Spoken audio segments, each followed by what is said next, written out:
मुंबई में मैं एक सीक्रेट ऑफिसर हूँ। मैं अपने बारे में आपको पूरी जानकारी। कौन से डिपार्टमेंट से सीक्रेट ऑफिसर है आप? क्यों बोलती बंद हो गई अभी?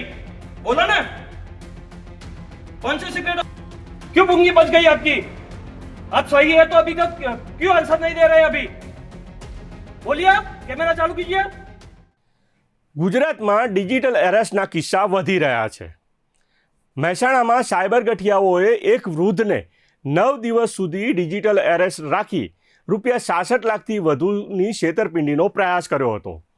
સાયબર ગઠિયાઓએ વૃદ્ધને ફોન કરી તેમના નામે મુંબઈમાં બેંક એકાઉન્ટ હોવાનું અને તેમાંથી અફઘાનિસ્તાન તેમજ પાકિસ્તાનમાં ટેરર ફંડિંગ થઈ રહ્યું હોવાનું જણાવ્યું હતું। આ ઉપરાંત તેમના નામે ધરપકડ વોરંટ નીકળ્યું હોવાનું જણાવીને ડરાવ્યા હતા। જોકે સાયબર ક્રાઇમ પોલીસે સમયસર પહોંચીને વૃદ્ધને ડિજિટલ એરેસ્ટમાંથી મુક્ત કરાવ્યા છે। નમસ્કાર દર્શક મિત્રો, બેનિફિટ ન્યૂઝમાં આપનું સ્વાગત છે અને હું છું સુરેશ વણોલ। મહેસાણાના પરા વિસ્તારમાં રહેતા રમેશચંદ્ર પટેલને 12 ડિસેમ્બર 2025ના રોજ એક ફોન આવ્યો હતો। ફોનમાં અજાણ્યા શખ્સે કહ્યું કે તમારા નામે મુંબઈમાં એક સિમ કાર્ડ ચાલુ છે અને તમારા આ ફોન દ્વારા ગુનાહિત પ્રવૃત્તિઓ થઈ રહી છે। આ સિમ કાર્ડ મુંબઈની કેનરા બેંકના એક એકાઉન્ટમાં કનેક્ટેડ છે। આ એકાઉન્ટમાંથી પાકિસ્તાન, અફઘાનિસ્તાન અને યુકેમાં આતંકવાદી માટે પૈસા ટ્રાન્સફર કરવામાં આવ્યા છે। આ એકાઉન્ટનો ઉપયોગ પાકિસ્તાન અને અફઘાનિસ્તાન જેવા દેશોમાં ટેરર ફંડિંગ માટે થઈ રહ્યો છે અને તમારા નામનું ધરપકડ વોરંટ નીકળ્યું હોવાની ધમકી આપી વિડીયો કોલ દ્વારા સતત 9 દિવસ સુધી વૃદ્ધને ડિજિટલ એરેસ્ટ રાખ્યા હતા।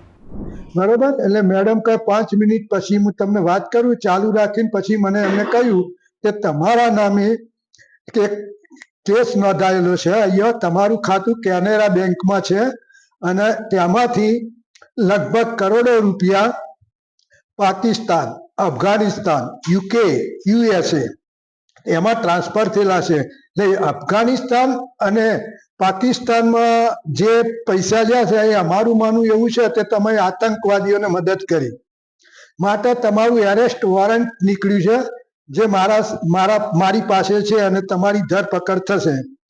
અમારા પાસે તમારા વિરુદ્ધમાં બધા જ પુરાવા હાજર છે। એટલે મેં કહ્યું કે બેન આમાં તો હું કશું જાણતો નથી, હું મુંબઈ આવેલો નથી, તો પછી મારું ખાતું ત્યાં કેવી રીતે આવ્યું? એ તો અમારે તપાસ પછી કરવાની, પણ પહેલાં તો તમને અમારે એરેસ્ટ કરવા પડશે અને અહીંયા લાઈન રિમાન્ડ માગીને રિમાન્ડ લેવા પડશે। પછી મેં બેનને વિનંતી કરી એટલે એમને કહ્યું કે સારું, અમે એ વોરંટ હોલ્ડ કરીએ છીએ પણ તમારે અમે જે કહીએ એ પ્રમાણે કરે જવાનું।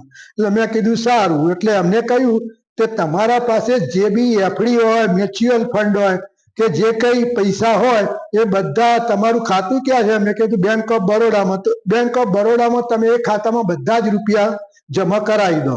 એમના કહેવા પ્રમાણે મેં લગભગ 65 લાખ રૂપિયા એ ખાતામાં જમા કરાવી દીધા।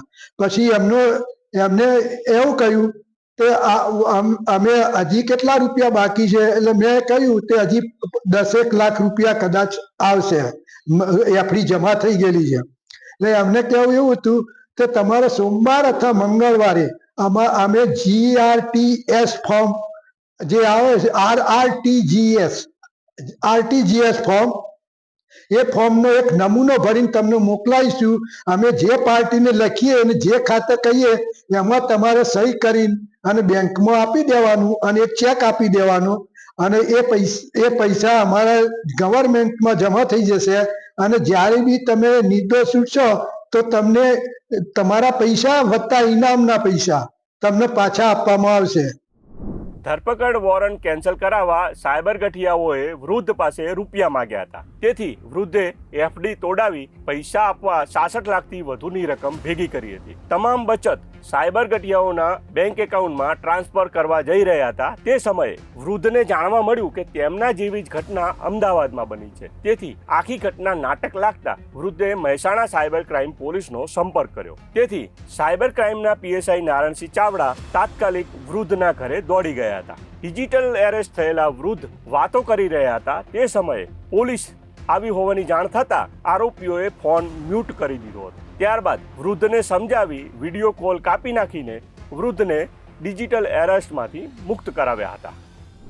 આમાં એકચ્યુઅલી એવું છે કે મહેસાણા પરા વિસ્તારમાં રહેતા રિટાયર્ડ ગવર્મેન્ટ ઓફિસર ને ડિજિટલ એરેસ્ટ કરેલાની હકીકત અમને મળેલી. મેં તાત્કાલિક એમને સહાય પહોંચેલા. એમના બેંકની તમામ એક્સેસ વિગત સાયબર ગઠિયાઓ મેળવી લીધેલી છે એવી અમને હકીકત મળતા અમે તાત્કાલિક બેંક એકાઉન્ટમાં પહોંચી ગયા. બેંકમાં પહોંચી અને બેંકમાં એમના એક્સેસ બંધ કરાયા, આઉટગોઈંગ ફ્રીજ બંધ કરાવી દીધું, જેથી કરીને એ બેન્કિંગના એક્સેસ એ લોકોએ મેળવી લીધા હતા, એમને આર્થિક નુકસાન ના આવે માટે.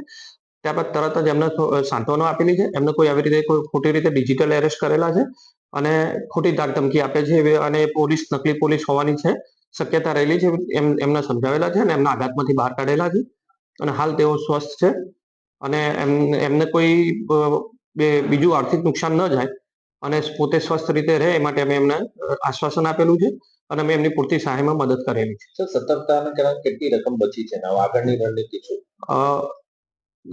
ભોગ બનનાર પટેલ સાહેબના આજીવન મૂડી એપ્રોક્સિમેટલી 65-66 લાખ રૂપિયા એમને બેંકમાં એકાઉન્ટમાં જમા કરાવી દીધેલા હતા અને 10 લાખ રૂપિયાની એફડી પણ તોડાવી દીધેલી હતી. એ એફડીના પૈસા પણ એમના ખાતામાં આવત તો એપ્રોક્સિમેટલી 75-76 લાખ રૂપિયા એમની આજીવનની ટોટલી બચત મૂડી જો આ બનાવ અંજામ આપવામાં સફળતા મળી હોય સાયબર ગઠિયાઓને તો પીડિતને 76 લાખ રૂપિયાનું નુકસાન આવવાની શક્યતા હતી.